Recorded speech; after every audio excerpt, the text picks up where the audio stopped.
एकदा स्वागत आहे. आणि तुम्ही थंबनेल तर पाहिलंच असेल, तर थंबनेल लक्षात आलं असेल आपण आज जातोय प्रयागराजला. तर खूप इच्छा होती कुंभमेळ्यामध्ये जाण्याची आणि प्लॅन कसा सक्सेस झाला ते खरं खूप महत्त्वाचं आहे, जे तुम्हाला सांगायचं आहे. कारण जायचं नव्हतंच ॲक्च्युली, कारण कोणी सोबत नव्हतं. पण कसा सक्सेस झाला मी तुम्हाला व्हिडिओमध्ये पुढे सांगेलच. सध्या तरी मी नाशिक फाटा फ्लायओव्हर खाली आहे आणि हा बोर्डिंग पॉईंट आहे. त्याची वाट बघतोय मी बसची कधी येईल. बस थोडीशी डिले झाली आहे, थोडीशी म्हणजे ॲक्च्युली तब्बल 2 तासाने डिले झालेली आहे, त्यामुळे थोडासा उशीरच होणार आहे. इथे जेवायला थांबलोय आणि इथे समोर बघताय ना, यांनी 2 गाड्या लावून ठेवलेल्या आहेत. ॲक्च्युली नीट बघा, त्या गाड्या पंक्चर आहेत. फक्त प्रवाशांना वाटावं की इथे गर्दी आहे यासाठी यांनी लावले आहेत. बघा काय कुठल्या लेवलची मार्केटिंग चालू आहे. चला इथून निघतोय आता आम्ही. आणि समोर दिसते तीच आमची बस आहे. मी मगाशी नाही दाखवली तुम्हाला. ते म्हणतात ना, काशी, प्रयागराज, अयोध्या या ठिकाणी आपण जात नाही, आपल्याला बोलवलं जातं. तसंच आहे काहीसं. जसं मी म्हणलं, सोबत नव्हतं कुणी जाण्यासाठी, त्यामुळे प्लॅन कॅन्सल झाला होता. पण ॲट द एंड मोमेंट मला समजलं की माझा एक मित्र जातोय आणि त्यावेळेस आम्ही बुकिंग केलं आणि ते कन्फर्म देखील झालं आणि आम्ही जातोय. आणि हा समोर दिसतोय ना, हा ॲक्च्युली मोठा सर्कल आहे जो समृद्धी महामार्गावर आहे. ॲक्च्युली हा एक्झिट पॉईंट आहे. इथून तुम्ही मुंबईकडे किंवा नागपूरकडे असे एक्झिट पॉईंट्स आहेत. आपल्याला प्रयागराजला जाण्यासाठी आपल्याला नागपूर पॉईंटला एक्झिट घ्यायचं आहे. मोठा चौक थोडक्यात.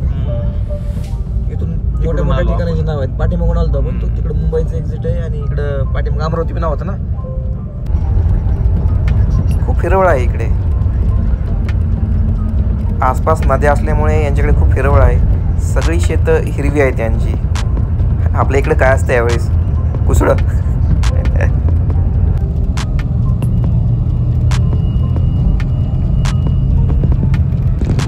आता आपण खरं तर तिथं प्रयागराजमध्ये पोचायला पाहिजे होतं, माहिती का? 24 तास बघ ना, 24 तास नंतर आपण कितीला बसलाय तू? 4ला नाही, कधी बसला? 4ला बसला म्हणून आतापर्यंत तू पोचायला पाहिजे होतं. आपण तिथं पोचायला पाहिजे होतं. 24 तासाचा टाईम होता. तर मित्रांनो, सध्या गाडी इथं जेवण्यासाठी थांबलेली आहे. पण इथून प्रयागराज अजून जवळपास 220 किलोमीटर लांब आहे. ऑलमोस्ट गाडीमध्ये बसून आम्हाला 27 तास होऊन गेलेले आहेत. अजून इथून पुढे 4-5 तास तरी पोहोचण्यासाठी लागतील. Depends on traffic. अजून तिथे किती वेळ लागेल काही नाही, बघूयात आपण. जस्ट आमच्या समोर आता इथे एक ॲक्सिडेंट झाला आहे. जस्ट आम्ही गाडीत बसलो आणि आमच्या समोरच ॲक्सिडेंट झाला तो. इथे ॲक्च्युली ट्रॅव्हल्सने एका 4 व्हीलरला धडक दिलेली आहे. पण सुदैवानं कोणाला काही झालेलं नाही आहे. फक्त थोडं गाडीचे डोर्स वगैरे हे झालेले आहेत. त्यामुळे एकच म्हणणं आहे, be cautious about your life. Safe car घ्या, पेट्रोलचा विचार नका करू. फायनली आम्ही प्रयागराजमध्ये पोहोचलो आहे. आणि तुम्हाला आठवत असेल, काल मी तुम्हाला बोललो होतो की 2-3 तासात पोहोचू. तब्बल 8 तास लागलेत आम्हाला इथे पोहोचायला. आणि ही पार्किंग आहे. इथून देखील जवळपास 15 किलोमीटर आम्हाला जायचं आहे. तर इथून आम्ही बाईक रेंटने केलेली आहे आणि बाईकवर जात आहोत.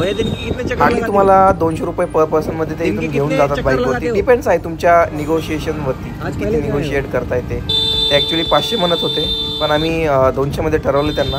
आणि ते आता आम्हाला इथून अरेल घाटवरती सोडणार आहेत. आगे जो बाइक है वो अच्छा, फिर भी दिन का कितना चक्कर होता होगा?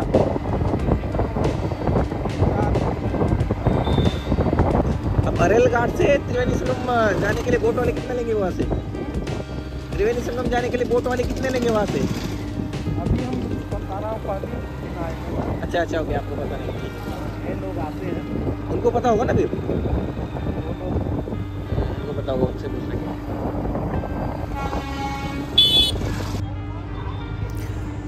बाईकवाल्यांनी आम्हाला अरेल घाटापासून जवळपास 2 किलोमीटर अंतरावरती सोडलं आहे. तो आम्हाला इथून आता अरेल घाटावरती चालत जायचं आहे आणि आम्ही तिथून बोट करणार आहोत त्रिवेणी संगमला जाण्यासाठी. जसं जसं घाट जवळ येतोय तशी तशी गर्दी देखील वाढताना दिसत आहे इथे.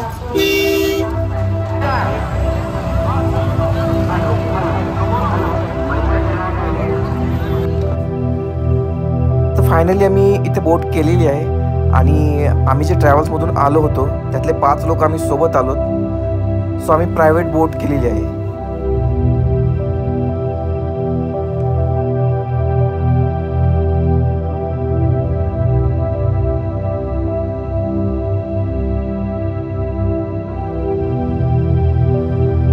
या पाण्यावरती तरंगणाऱ्या बोट आणि पाण्यावरती उडणारे पक्षी असा खूप असा सुंदर व्ह्यू आहे. या इथे पॅरामोटरिंग देखील चालू आहे. जर कोणाला कुंभमेळ्याचे दृश्य हवेतून पाहायचे असतील तर ते देखील अनुभव घेऊ शकता इथून.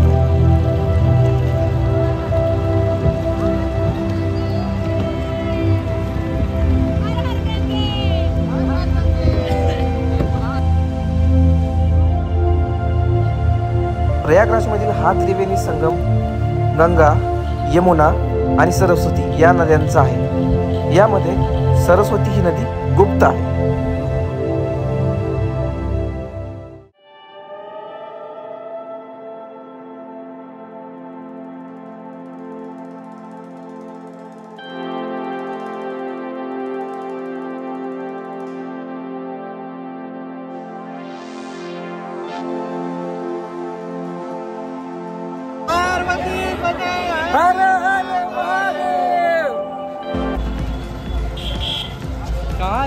हरेल घाटालगतच शिवालय पार्क आहे, जिथे भारतातील मोस्ट प्रिशियस सगळी टेम्पल्स आहेत जी तुम्ही इथून एक्सप्लोर करू शकता.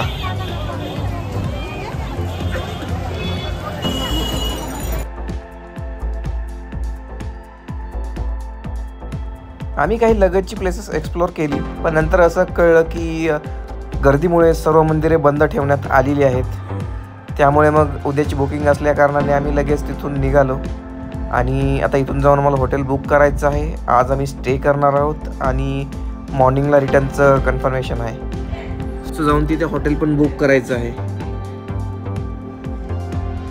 तर काल आम्ही इथे जवळच हॉटेलमध्ये स्टे केला होता कारण आणि आता प्रयागराज स्टेशनवरून ट्रेन आहे. चला तर मग हा ॲडव्हेंचर टूर आपण इथेच संपवत आहोत. भेटूयात पुन्हा एकदा अशाच नवीन ब्लॉगमध्ये. तोपर्यंत धन्यवाद.